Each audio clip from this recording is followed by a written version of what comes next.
En este vídeo vamos a hablar de las situaciones patrimoniales o financieras de la empresa. Con las situaciones patrimoniales vamos a comparar la estructura económica o el activo de la empresa con la estructura financiera o el pasivo y el patrimonio neto de la empresa o los recursos de la empresa, para ver si la empresa se encuentra en equilibrio o en desequilibrio. En las situaciones patrimoniales principalmente se van a responder a dos preguntas. La primera es: ¿existe equilibrio entre las distintas masas patrimoniales? Y en segundo lugar, ¿hay problemas de liquidez, solvencia o endeudamiento? Esto nos va a dividir las situaciones patrimoniales en 5 grandes grupos, siendo el primero de ellos la situación patrimonial de máxima estabilidad o equilibrio total. En ella, el activo es igual al patrimonio neto, es decir, la empresa se está financiando completamente con recursos propios. Como podemos ver gráficamente, el activo formado por el activo no corriente y el activo corriente se está financiando con patrimonio neto, es decir, con recursos propios. El pasivo, por tanto, o las deudas o el exigible es igual a 0. Y todas las inversiones de la empresa se están financiando con recursos propios. Por lo tanto, la solvencia es plena, ya que la empresa no tiene deudas. Esta situación suele ser normal cuando una empresa pequeña suele comenzar su actividad, ya que a las empresas pequeñas no les suele ser fácil acceder al capital ajeno. Por lo tanto, normalmente se suelen financiar con recursos propios. Pero a medida que la empresa crece y que tiene que realizar nuevas inversiones, financiarse solamente con recursos propios puede provocar que la empresa no haga frente a determinadas inversiones que se podrían realizar con endeudamiento y que aumentarían la rentabilidad de la empresa, porque son inversiones necesarias para aumentar la competitividad y hacerlas más productivas.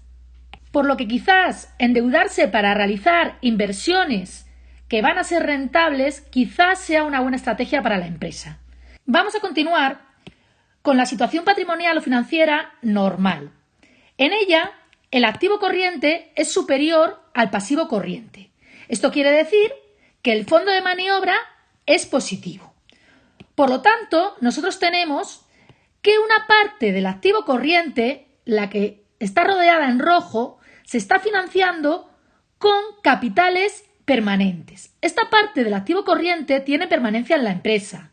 Es la parte del fondo de maniobra que normalmente siempre está en la empresa, como puede ser el stock de existencias o puede ser el saldo que siempre se mantiene en tesorería para hacer frente a imprevistos. En esta situación no va a haber problemas de no poder hacer frente a las deudas que cumplen en el corto plazo, ya que hay activo corriente suficiente como para hacer frente a estas deudas. Por lo tanto, la empresa no va a tener problemas de liquidez y va a tener solvencia a corto plazo. Con la siguiente situación financiera, desequilibrio financiero a corto plazo o suspensión de pagos, pueden empezar a venir los problemas para la empresa. La situación de desequilibrio financiero a corto plazo o suspensión de pagos es una situación donde el activo corriente es menor que el pasivo corriente, es decir, que el fondo de maniobra es negativo. Si lo representamos gráficamente, vemos que una parte del activo no corriente o del activo a largo plazo se está financiando con capitales a corto plazo, por lo cual hay un desequilibrio porque lo que tiene permanencia en la empresa se debería de estar financiando con capitales permanentes, que son los que tienen permanencia en la empresa. Por lo tanto, si cumplen las deudas a corto plazo, si cumple el pasivo corriente y la empresa no tiene suficiente efectivo, ni siquiera con su activo corriente no podría hacer frente a estas deudas que cumplen en el corto plazo.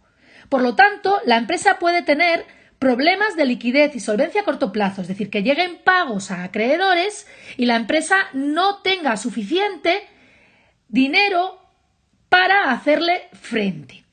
¿Cómo podemos solucionar esta situación? Bueno, pues se pueden aumentar los ingresos con promociones, intentando vender los stocks que tenemos y hacer efectivo. Podemos negociar con los proveedores y los acreedores, ampliar plazos, es decir, con las deudas que cumplan, intentar ampliar plazos. y podemos convertir deuda a corto plazo en deuda a largo plazo. Esto se puede hacer bien pidiendo deuda a largo plazo y cancelando la deuda que tenemos a corto plazo o negociando plazos con los acreedores. En principio, es una situación temporal, es un desequilibrio financiero temporal, porque como vemos, la empresa tiene activo suficiente como para hacer frente a las deudas, con lo cual no hay un problema de solvencia a largo plazo. Es un problema temporal a corto plazo que la empresa puede solucionar. Sin embargo, la empresa puede tener problemas financieros en las dos siguientes situaciones. En la situación financiera o patrimonial, desequilibrio financiero a largo plazo, la empresa empieza a tener pérdidas y el patrimonio neto disminuye, es decir, que empieza a disminuir la solvencia de la empresa. Quiere decir que la empresa se empieza a descapitalizar, es decir, que cada vez tiene menos recursos propios. El caso extremo de desequilibrio financiero a largo plazo ocurre cuando el activo es igual al pasivo, es decir, el patrimonio neto ha desaparecido.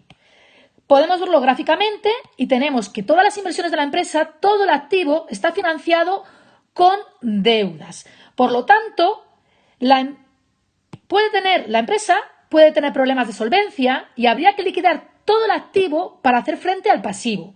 Ahora bien, dentro del activo hay activos que no tienen liquidez, por lo tanto no se van a poder vender fácilmente y quizás haya que venderlos a un precio inferior a lo que nosotros tenemos en el balance, por lo cual quizás ni siquiera liquidando el activo tendremos suficiente para hacer frente al pasivo, por lo cual la empresa puede tener problemas de solvencia. Si continuamos con esta situación, la empresa podría entrar en quiebra. Para solucionarlo, en primer lugar, habría que reestructurar la empresa, es decir, ver de dónde provienen las pérdidas que tiene la empresa y buscar soluciones para intentar no tener pérdidas y empezar a generar beneficio. Y en segundo lugar, habría que hacer una ampliación de capital. Si las pérdidas se continúan con el tiempo y ya la empresa está descapitalizada y la empresa sigue perdiendo dinero, pasaríamos a tener una situación de quiebra, donde, como hemos dicho, sigue habiendo pérdidas y la empresa ahora mismo tendría un patrimonio neto negativo, que estaría formado por las pérdidas acumuladas, es decir, la empresa estaría totalmente descapitalizada. El activo en este caso sería inferior al pasivo, es decir, la empresa no podría hacer frente a las deudas ni liquidando el activo. Gráficamente vemos que la suma del activo es inferior al pasivo y que la diferencia entre ese pasivo y ese activo son todas las pérdidas que la empresa ha ido acumulando. La empresa va a tener problemas de solvencia y tiene un problema de endeudamiento porque el pasivo es superior al activo. Si se liquida la empresa, con el activo no hay suficiente para hacer frente al pasivo. Por lo tanto, si se liquida la empresa, que es la primera solución, probablemente haya acreedores de la empresa que se van a quedar sin cobrar porque con el activo no hay suficiente para hacer frente a las deudas. Si la empresa decide no cerrar, lo va a tener muy complicado, pero en primer lugar debería hacer una completa reestructuración de la empresa, eliminando todo aquello que genere pérdidas e intentando negociar con los acreedores quizás una quita de la deuda. Y además debería ampliar el capital para dar confianza a los acreedores y a posibles futuros inversores. De todas maneras, cuando una empresa llega a esta situación de quiebra, lo normal es que la empresa tenga que cerrar.